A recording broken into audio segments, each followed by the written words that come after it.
Afternoon, guys. I guess I'll let you know what's going on today. So first day of phase three, obviously OTA day starting. Able to get out in the grass and actually get a couple individual drills.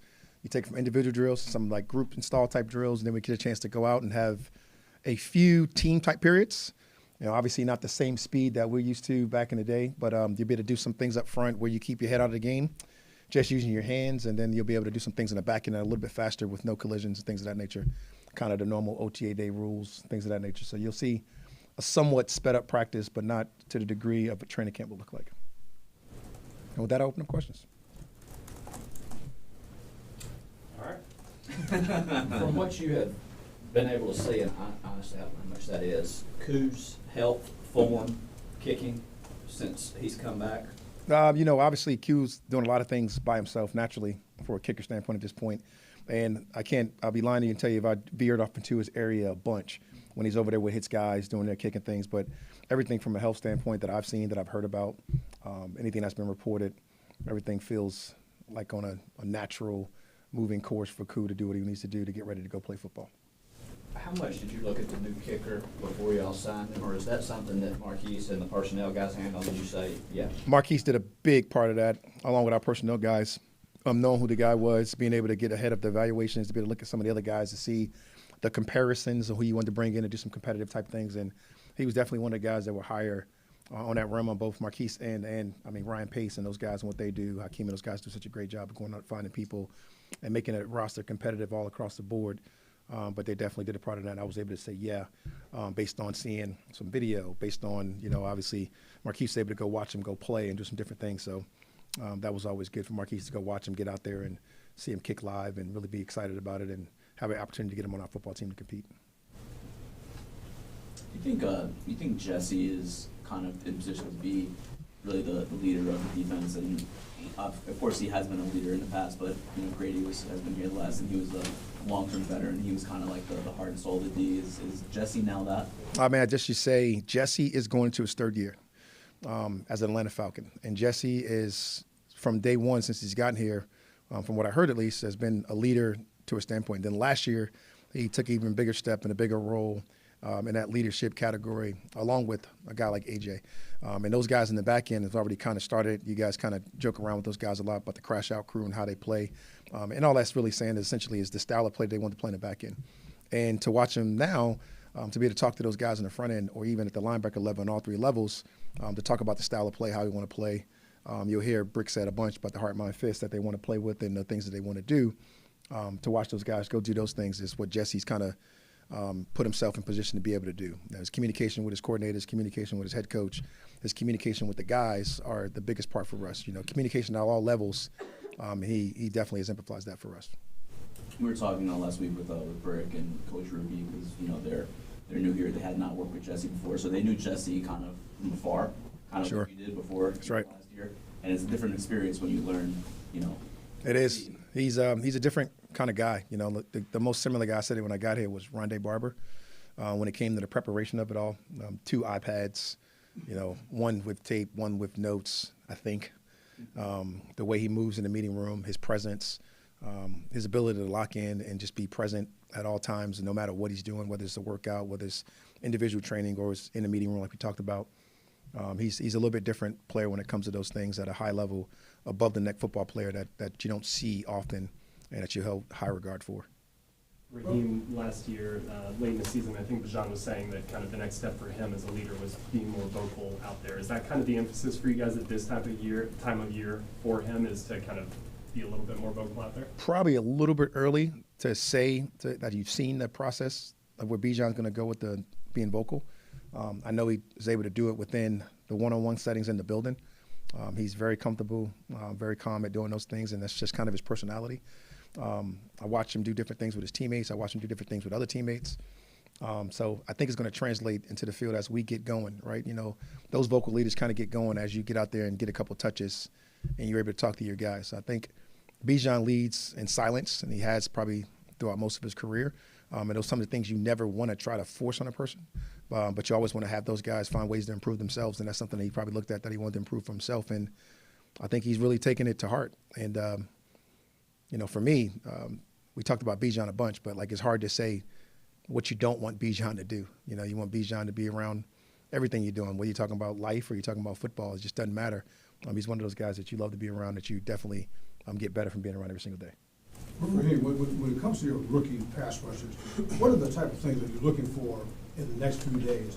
And how fast do you think they'll get up to speed to your liking? Yeah, really tough to even talk about the offseason when you talk about upfront people because of the rules that they have, the regular rules they have. I just think they got to continue to get better with their individual, how we practice, what the practice is for. Why is this called jog through? What is the purpose of this jog through? What is the purpose of this OTA day practice and my lanes and my mentality and all those type of things? Then we get the individual, you get to see some of the effort things that come out that you're going to try to translate once you get to training camp. So really up front, it's just a learning practice for the rookie rushers and really all of the rookies on how we practice, what we're doing it for. The player education development piece of it just continues to grow on being a part of this culture and being a part of this team. Similar situation for you as far as year 2 young quarterback that you had in Tampa in 2010. What Yes. did you take from that and apply it to you? All those lessons from Tampa I've just applied throughout the process. It's not just the lessons from Tampa, it's the lessons just throughout the learning curve of everything that you do. Learned a bunch of stuff last year and about the team, and learned a bunch of stuff about who we can be and how we can be better. And then the decisions that come along with it is definitely something that you definitely take from those situations.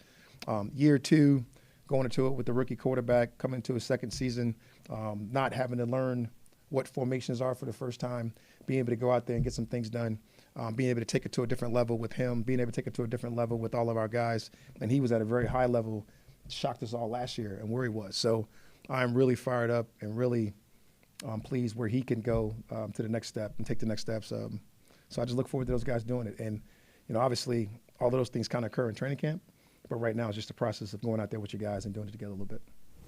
As a defensive coach, when did you, do you remember when you stopped coming to work thinking job 1 is to stop the run? I am not going to say that or admit to that, Josh. Okay. It's hard to get out of your system, isn't it? It's coach. It's hard to. It's a passing league, Josh. That was a very creative way of wording that to me, to make me go against everything Monty Kiffin taught me from birth, and Rod Marinelli and all those guys. But it is for sure a passing league, and you got to be able to stop the pass. You got to be able to rush the passer and do a bunch of those different things. You still got to find ways to stop run downs. I think probably a couple of years ago, most people call it normal D&D or run downs. I think I was here with Dirk Cutter, and we talked about being a certain percentage and being able to move the ball efficiently on run downs. So you want to be able to throw those off a track so you can get to your change downs or you get back on tracks or whatever verbiage you want to use. You want to get them to those extra third downs to be able to make it a passing league. So the more you can do that, the better you will be. So, there's still an element of stopping the run. It's just not always run now. It's just kind of normal D&D when you talk about the play action game. You're talking about the runs that come off from the keepers, all of those type of things that happen in normal D&D or what we refer to sometimes as rundowns are the things you want to be able to stop and be able to negate so you can get to those known pass situations so you can absolutely unleash some of the young pass rushers and some of your old pass rushers that get after the quarterback. But you mentioned, start of your answer, stop the run is ingrained in you as a young defensive coach. 100%. To what degree? Oh, to what degree? Yeah, I mean, that was it. I mean, right. As you guys know, you grew up in this game, and it was the number one thing to win every football game. It was one of the goals that were on the board for years to go, Josh, and it just was there. And it's kind of transformed it to rundowns or normal D&D now, as opposed to just the run. But we definitely, it's definitely still ingrained in there. It's definitely still an element of it. I can still hear Jacob Burney yelling at me right now with a 2-yard run. And those are the things that that's always going to be there a little bit because that's always going to be part of our game.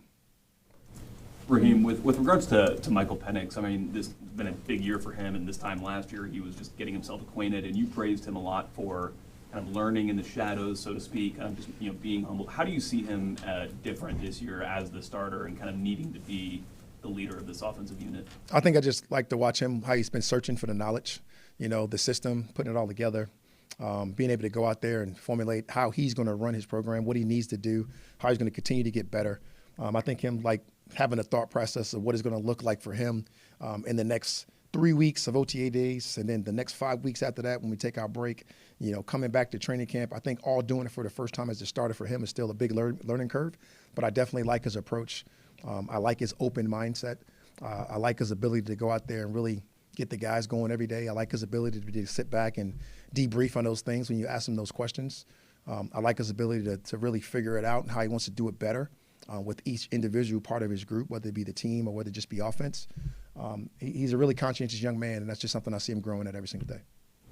Bro, that seemed like with his teammates, looking back and watching how they respond to him, what have you seen from that perspective of how guys go out there? He's finding his voice. As you know, when you take over that quarterback spot, there's a certain humility about playing the position, and then it becomes a certain confidence about playing the position, and then it eventually turns into a little bit of almost an arrogance about playing the position where it becomes non-negotiable. And we're not there yet.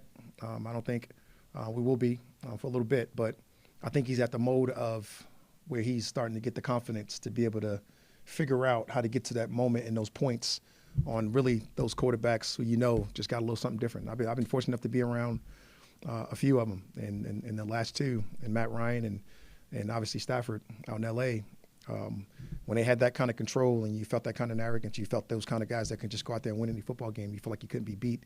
And it was really just coming off of those guys in those moments, and you can feel it at times, even last year. But those things will come. At this level, is there a key to kind of coaching up that confidence in a guy like Penix who's in the position he is? I think everybody's a little different. How you coach that confidence up, because it has to be authentic. It has to be authentic to them, their character, who they are, how they go about their business, how they do it. And he leads a little bit differently probably than a lot of people, and it's just like he's got to find his healthy rhythm and how you coach it up and how you really encourage it, right? And, a lot of times you want people to talk, you don't give them an opportunity to.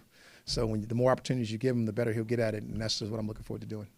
When you say Michael leads a little bit differently, talk about that. How is he different than some of the other quarterbacks you just mentioned?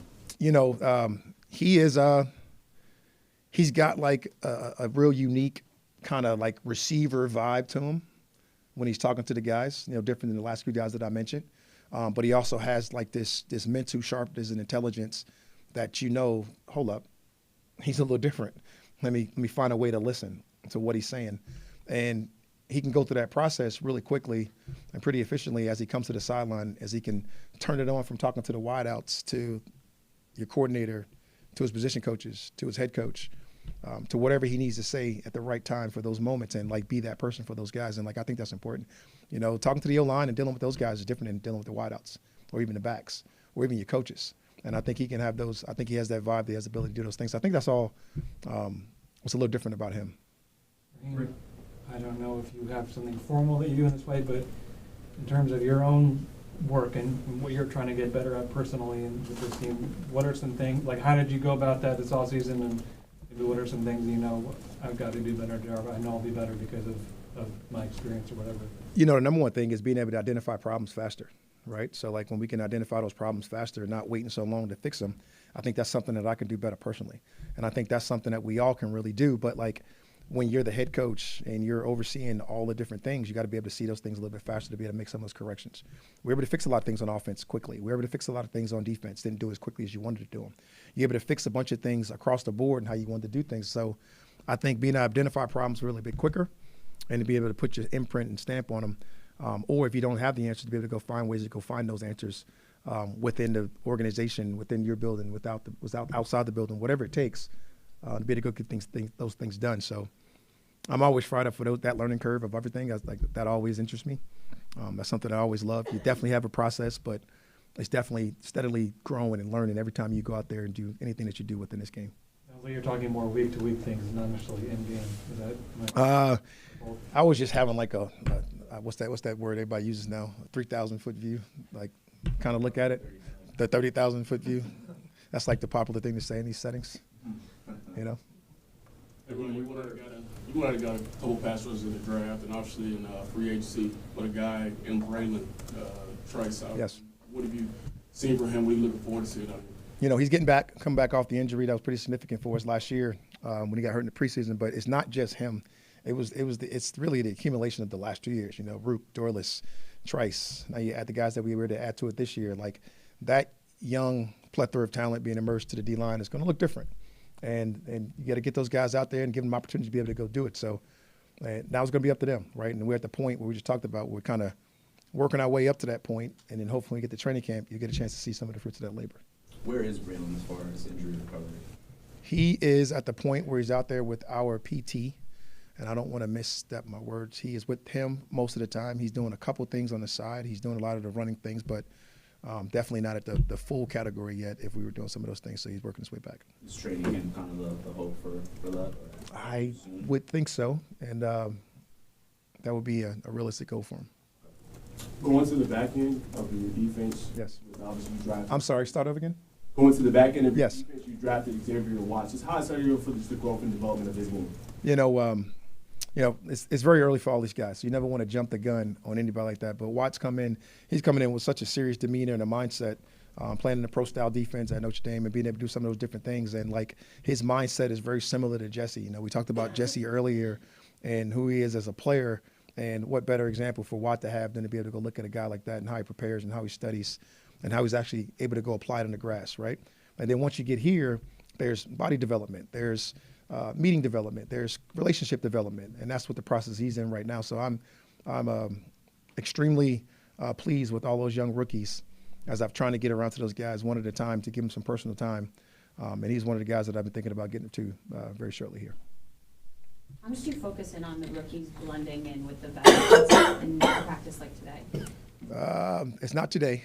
I think it's just in general. I think for me, I think the whole key is, helping the rookies find their space. And, this is all a part of it today, right? It's about teaching them how to practice, what it should look like. As you guys know, there's nobody going to make the football team out there today in OTA Day 1. But they're going to feel like they have to, right? But you got to slow that process down for them. You got to give them some coachable points and some coachable moments, and then let those guys go out there and be the best version of themselves, what we brought them in for. Here with y'all today? I did not see him today, and I didn't go out to practice, but he did not show up in the meeting, so I did not see him today. Coach, what can you say about yourself and Coach Ulrich's chemistry and coaching together, and how can that help put the best defensive product on the field? You got to go do it. It's easy to talk about the chemistry that I have with Ulrich, but I think we both separated. We both grown. We both come back. We both got high standards for ourselves. We both got high demand for what we wanted to look like, and I got nothing but admiration and appreciation for being able to coach with a guy with as much talent as Jeff Ulrich, and to be able to get him back and bring him back into the fold. I know he's looking forward to the opportunity as well. Raheem, taking it back to Michael for a second, we were speaking to TJ, and he mentioned the Cadero throw in the Carolina game as kind of an example of, hey, that wasn't a read we were necessarily looking at all week, but you got it there. When you see something like that on an NFL Sunday, does that stick in your mind when you're kind of looking at the offense and what it can be, and does that change at all maybe what you had previously envisioned? He's just exciting. TJ was probably talking about the fact that you weren't expecting a Tampa 2 clip on that play, and he got a Tampa 2 look, and the kid was able to diagnose, read it, throw it, let it go unconsciously, and be able to squeeze that ball in there. But he's shown us that a bunch. I can think of a couple different ones. There were some drops or some bang-bang plays, so to speak, that we've seen some really exciting throws that got us all excited, including you guys. So, for us, it's just stuff you typically see with this guy. I wouldn't say it's typical across the league. I wouldn't say it's typical across everybody else. But with Michael, it's pretty exciting. You mentioned, to go back to the question I was asking about improving and being able to change things. I would guess one of the things you're referring to is the pass rush, and it was able to get better over the course of the years. That's something looking back that's definitely a great example. It was like one of those situations where, the pass rush got better. Was able to put more hands in, get more involved, and then your coaches as well, right? All of us being able to identify those problems and figure out what we need to do for the guys that we have. How quickly can we do that? How quickly can we transition to what it's going to look like for us on offense? We became a little bit of a drop back pass team there for a little bit last year, and it worked. It got us to a certain point where we were to have a bunch of passing yards, and then we were to transition to being able to run the football really effectively. And it worked, and you had a pretty good offense. So, how can we do those things as quick as we can all across the board, special teams, offense, and defense included? When you talk about the youth on defense, how exciting is that from a coaching standpoint for you guys, just knowing that there's something to mold at every level and the amount of upside that could be there. I think that's the biggest part of our game. You know, free agents are expensive. And when you get a chance to go out there and draft guys and get a chance to watch them go play and watch them be exciting and watch your own be raised at home, I think that is truly exciting for us. And it's truly exciting should be all of us. I'm so excited about the last two classes on what that can look like, getting their opportunity to play this year. Anything else?